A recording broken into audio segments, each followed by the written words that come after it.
एक छोटे से शहर की गलियों में जहां हर घर की दीवारें कहानियां कहती हैं, वहां चंदर और सुधा की प्रेम कहानी शुरू हुई थी।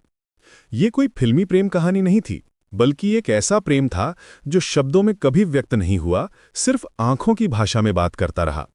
चंदर एक संवेदनशील लड़का था, जिसके दिल में कविता बसती थी। उसकी आंखों में एक अजीब सी गहराई थी, जैसे वो दुनिया को किसी और नजरिए से देखता हो। सुधा उसके बचपन की सहेली थी, एक मासूम लड़की जिसकी हंसी में पूरा आसमान छुप जाता था। दोनों के बीच का रिश्ता कुछ ऐसा था जो बिना कहे समझ आ जाता था। बचपन से जवानी तक का सफर उन्होंने साथ तय किया था। स्कूल की छत के बैठकर तारे गिनना, बारिश में भीगना और चुपचाप एक दूसरे को देखना, यही तो था उनका प्रेम।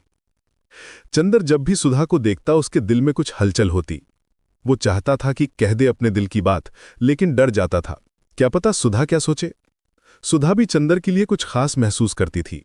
जब वो उसे देखती तो उसके गालों पर लाली आ जाती। लेकिन उस जमाने में लड़कियां अपने दिल की बात कैसे कह सकती थीं?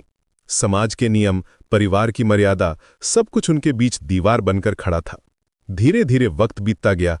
दोनों के परिवार वालों को लगने लगा कि अब शादी का वक्त आ गया है। लेकिन यहां समस्या ये थी कि दोनों के परिवार अलग जाति के थे। उस दौर में जाति का बंधन इतना मजबूत था कि प्रेम भी उसके आगे छोटा लगता था। चंदर के पिता ने उसके लिए दूसरी जगह रिश्ता तय कर दिया। सुधा के घरवालों ने भी उसकी शादी की बात चलाई। दोनों को पता था कि अब वक्त आ गया है जब उन्हें अलग होना पड़ेगा, लेकिन फिर भी कोई कुछ नहीं कह पा रहा था।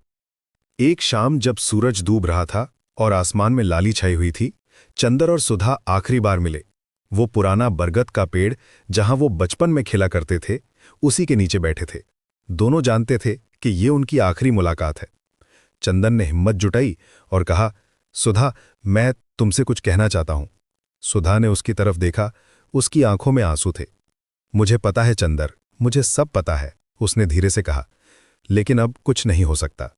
उस रात दोनों ने अपने प्रेम को स्वीकार किया, लेकिन साथ ही ये भी मान लिया कि ये प्रेम कभी पूरा नहीं हो सकता। ये था उनके प्रेम की सबसे बड़ी त्रासदी। वो एक दूसरे से प्रेम करते थे, लेकिन समाज के डर से कभी साथ नहीं हो सकते थे। चंदर की शादी हो गई, सुधा की भी। दोनों ने अपनी अपनी जिंदगी में खुद को व्यस्त कर लिया, लेकिन दिल के किसी कोने में वो प्रेम हमेशा जिंदा रहा।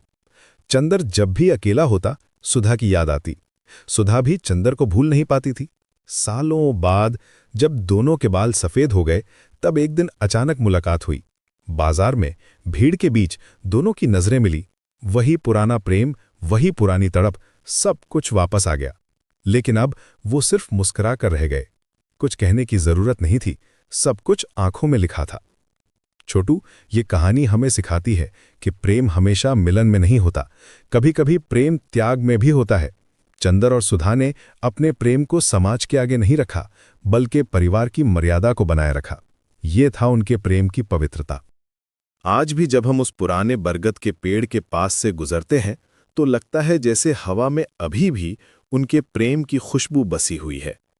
चंदर और सुधा की कहानी खत्म हो गई, लेकिन उनका प्रेम अमर हो गया। ये प्रेम कहानी नहीं, बल्कि एक एहसास है जो हमेशा जिंदा रहेगा। कभी कभी जिंदगी में कुछ चीजें अधूरी रह जाती हैं, लेकिन वही अधूरापन उन्हें खूबसूरत बना देता है। चंदर और सुधा का प्रेम भी ऐसा ही था, अधूरा लेकिन पूर्ण।